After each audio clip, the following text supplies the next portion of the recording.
There we go. Okay. Hi, guys. I'm going to try and keep this really quick, but this is my daughter, Lizzie, and she Hi. wanted to come on and do a live with me for Facebook tonight, which we did. And I wanted to come over here real quick and talk to you guys for a second. But The live for Facebook didn't exactly work out. well, actually, we did the live not knowing that the audio wasn't working, and we didn't notice the comments. So, yeah, anyway.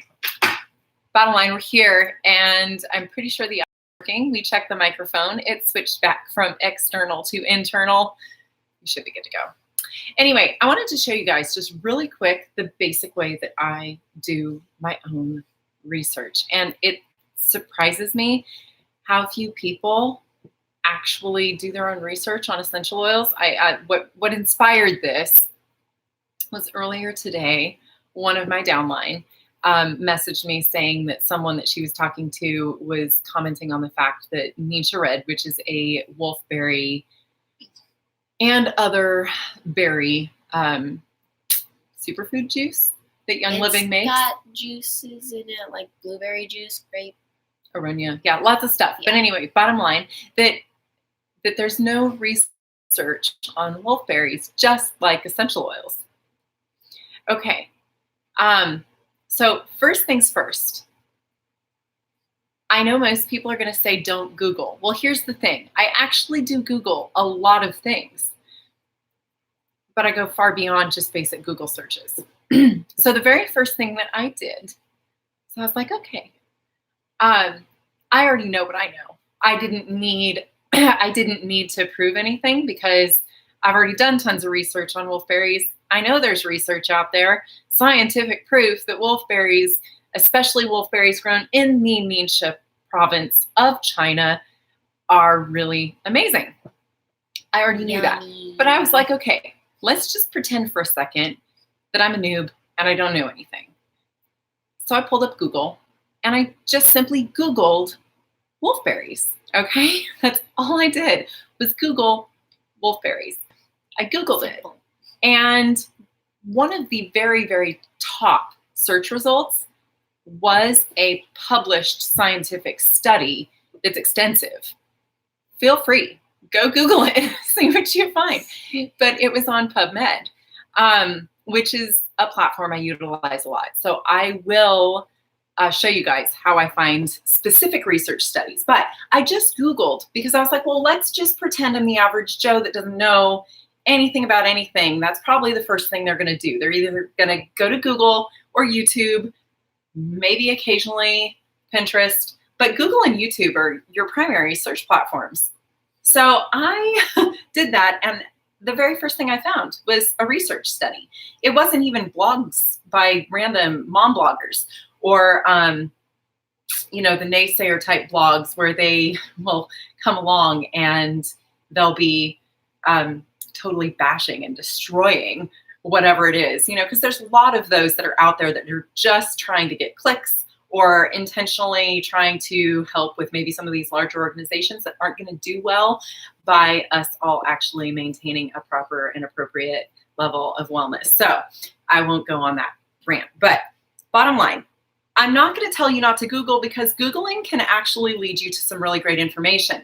What you need to do when you are on Google is make sure that you're actually following sources. Like click on the mom blogs, feel free. Sometimes some of us moms have a lot of great information that's just as good as anything else out there because we've done our research. But go to the blogs if you're going to visit them and look for the references. Any blog worth its weight is going to have appropriate references linked within the blog, taking you to places where you can verify the information that they are claiming. So make sure that you look for references and resources and you don't just take someone's word for it, because there's lots of people talking lots of things. And the truth is that it's not all accurate, both in the good and the bad. Like they might be saying Ningxia wolfberries can make your ears grow back after they've been cut off. I thought you'd laugh at that. Truth be told, not likely that's going to happen. Not exactly. But there may be claims that are wild claims. Are we going to find a scientific study proving this? No. So what you can do, get on your little mobile device and pull up Google, okay? So you go to Google. Woo, I need to sleep. Go to Google, do your searches there, whatever. Next thing I want you to do, just because this is the easiest way to find it, put in PubMed. Okay, so we're on Google. Type in P-U-B, P as in Peter, U as in up, B as in ball, M-E-D. M as in man, E as in education, D as in doctor. Okay, PubMed. Then hit the little search button. Now, you're going to see right at the top, I wish that this was not so blared. You can't see it. There, you can kind of see it. All right, right at the top, it says Home PubMed NCBI, okay? The actual URL is really long, and that's why I just tell people Google PubMed. Go there. And here is where the fun stuff starts, okay, for us nerds. I may not be a computer nerd. I suck at technology, but when it comes to the human body and anything to do with it, I am ready to go head to head with anybody because I know how to do my research, okay? She's so great. with, and this one is amazing too because she knows how to utilize all the books. While she doesn't get to utilize the internet a whole heck of a lot because she's 12, I do let her do some searches with me. And she is not afraid of reading research studies. She is a smart girl. No, So anyway, actually enjoy reading that stuff. go to PubMed, pull it up. You're going to see search term. There's a search bar, just like any other platform, right at the top. This is where you need to know your information well. If you just type in something like cedarwood essential oil, you will come up with limited results. There will be results, but there will be limited results. If you actually Google the Latin name, which I don't remember off the top of my head, and I should, but see, I have all my resource books, so I can look these things up. I only remember. You want to go grab me my book? One. It's actually, so yeah, like lavender. Let's just say lavender. That one's super common. Lavandula augustifolia. That one I know. That one, or lemongrass. Simbopogon. Okay, yeah. One of the little books right there. The little pocket references will do. So if you get yourself a good reference book and you know what, now again, any essential oil company worth its weight is going to tell you right on the bottle what the actual plant is that the oil is distilled from. Labels are everything, you guys. Here's my original book. She brought me my very first pocket reference. It's literally covered in coffee stains, and it doesn't have a front or a back because I carried it with me wherever I went. It's a mess. Yes, this is my first one. So what you're going to do if you want all the information and really good information is you're going to actually look in your reference books for the exact name of the plant that they use to distill the oil that you're planning on using, whether it's an oil you're interested in or an oil you have in your house. Go to your books, or not really many good apps out there, but there's a couple. And again, I've linked the website here in the group. I can link it in the comments again. But go and search the actual Latin name, okay? So like, for example, we're on the page with the Melaleucas. So Melaleuca quinquenervia, okay? That's the English name. the Latin name, no, it's also the Latin name, excuse me, Melaleuca quinquenervia. So we haven't made a slang name for that one. Tea tree oil, Melaleuca alternifolia. Most of us know it as tea tree oil, but it's Melaleuca alternifolia. So you can see there's multiple kinds of Melaleuca. There's also Melaleuca ericafolia. They're all great. They all have slightly different chemical constituents, which means they're going to do slightly different things in the body, on the skin, when inhaled, et cetera, et cetera. You want to look up that name, though, on any of these oils rather than just the slang term, because that is what's going to lead you to the vast amount of research. It's going to lead you to a lot of research that isn't essential oil specific, but it'll be about the plant. It's going to lead you to the important parts of the information. Well, it's going to lead you to stuff that you might miss if you just put in tea tree essential oil, okay? Or just tea tree oil. So that's where to start. Then another place that you can do this exact same thing is if you go to Google and you Google Scholar, you can do this exact same process and possibly find some different results. I usually use PubMed. That's the one that I like the best, but you can utilize either platform. Trying to think if there's anything else that I wanted to mention specifically today. That's really where you're going to find the vast majority of your information. Also, really find books that are specific to your brand of essential oils.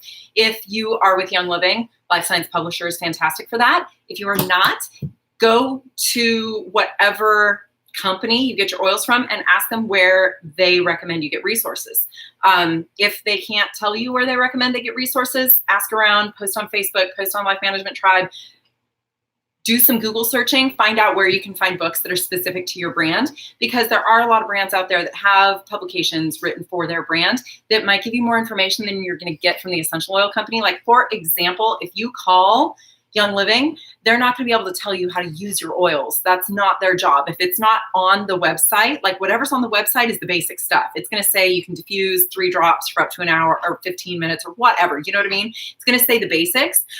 They can't go into the depths of things. They can't even tell you where to find scientific studies. That's stuff that they're just not allowed to do because the FDA views it as it being a manipulation tactic to get you to buy oils from them. So you need to really know how to do your own research, because your company really isn't going to be able to give you lots of details about how to use your oils. They should be able to give you the details on where your oil came from, what plant the oil was distilled from. They should be able to tell you what region of the world it came from, what farm it came from. All of those things are really important, just like our food. I know I still go to restaurants occasionally and we don't have a clue where that food comes from, right? We have those like moments where we do these things.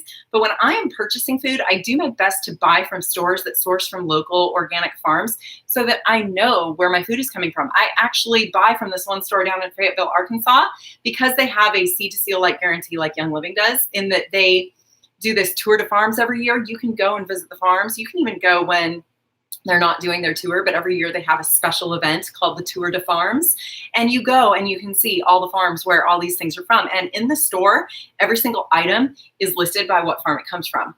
That makes me so happy as a wellness nerd, because I know exactly where my produce is coming from. So most of the time we aren't affected by recalls simply because we are getting our produce from a farmer that is right nearby. We visited the farms. Wasn't that like the coolest thing, going and doing that? I mean, second only maybe to visiting the Young Living farm in Mona. Yeah. Which was our favorite. We like didn't leave. We stuck around in Utah for days extra just because we were enjoying ourselves so much. But anyway, bottom line, I'm sorry. I got a little rabbit traily there. But you should be able to get that information, and that information should really help you to figure out how to use your oils safely, effectively, and how to maximize your use from your oils. Because again, you guys, these oils are potent and powerful. Well, they should be. Properly grown and distilled oils are potent and powerful and effective for a lot of things within the body. There is a ton of scientific research out there to prove that that is so. And when there's stuff that isn't specific about oils, there's a lot of things that are at least specific about the plant, and you can kind of use that as a catalyst to continue researching and seeing what might be applicable to the oil itself. So anyway, get books, get on PubMed, do some Googling, but don't just trust the bloggers. Don't just trust the medical sites either, because again, they're not trained in essential oils. A lot of these medical sites out there, they just have a lot of sensational stuff, and they're not actually trained in essential oils. Most doctors, if you go to them and ask them how to use your oils, they're not going to be able to answer that question for you. You need to go to someone that is going to be able to give you the information on where to find the resources specific for your brand so that you can actually utilize things to the fullest. So anyway, I'm going to stop. I'm not going to keep talking. If you guys have any other questions, feel free to drop them in the group, because I would love to answer your questions. Sorry, I haven't been around the last couple days, but I just wanted to let you guys know that that is the best way to get basic information and really be able to dig to the bottom of the debate as to whether or not an oil is useful for something specific or not. And one final thing, I do not completely throw out personal testimony. I just weigh it against the evidence. Okay, personal testimonies can lead us to a lot of really great ideas on ways that we can use oils, especially if the testimony is speaking about a safe and effective way to use the oil. It can't hurt to try it sometimes, because I have had a lot of experiences where in using someone else's testimony, I tried something, it worked well for me. So I wouldn't throw the baby out with the bathwater. Just make sure that there is enough knowledge behind that testimony, or that you have verified the knowledge behind that testimony so that you're comfortable with the usage before you try it. All right. Love y'all. Have a great night, and I'll talk to you soon. Bye. Now I've got to figure out how to, there we go, the big red button. All right. Bye.